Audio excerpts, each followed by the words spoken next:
Сайн бацхан найзуудаа. Тэгэхээр маркетингийн 3 минут онлайн цуврал хичээлийн маань ээж дугаар эхэлж байна.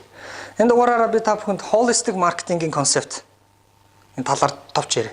Яг маркетингийн өчнөө олон янзын концепцүүд үе дамжиж явсараа байгаад ингээд янз янзын хөлбөрүүд байдаг. Одоогийн байдлаар нэлээд түгээмэл болж байгаа Монголд хараахан нэвтэрж амжаагүй болоо да гэж бодогдоод байгаа концепт бол holistic маркетингийн концепт. Тэгэхээр урдны үеүүдэд бол бидний одоогийн уламжлалт ер нь бол яг маркетингийн албанаас өсөж үлээдэг юм бол өөр л байд юм л да ер нь. Ер нь бол маркетингийн албад хариуцдаг гэдэг ойлголт бол одоо байхгүй болсон л гэсэн үг. Holistic маркетингийн концепцээр бол.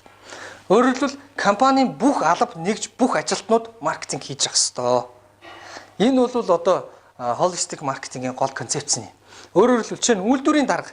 Үйлдвэрийн дарга жишээлбэл өөрийнхөө үйлдвэрийн давуу тал, тэр технологи, тэр онцлог шин чанаруудыг өөрөө маш сайн танилцуулж чадхууц ийм хэмжээнд бэлтгэгдсэн байх ёстой. Тэрнээс биш одоо л нөгөө маркетингийн албаныхан л нөгөө брошюрны текстэн дээр суугаал энэ төр байдаг чинь биш гэсэн үг л дээ. Өөрөлдвөл энэ дээр хүн болгоны оролцоо шаардж.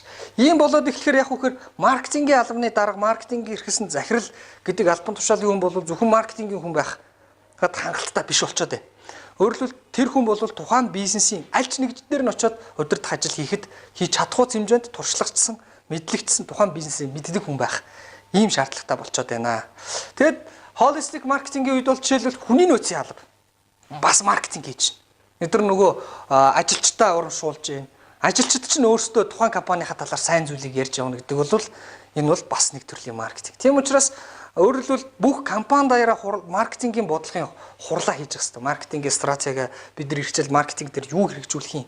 Энэ нэмийг зөвхөн маркетингийн алба бодлосруулаад захирал танилцуулаад батлуулдаг энэ модель байхгүй гэсэн үг л дээ.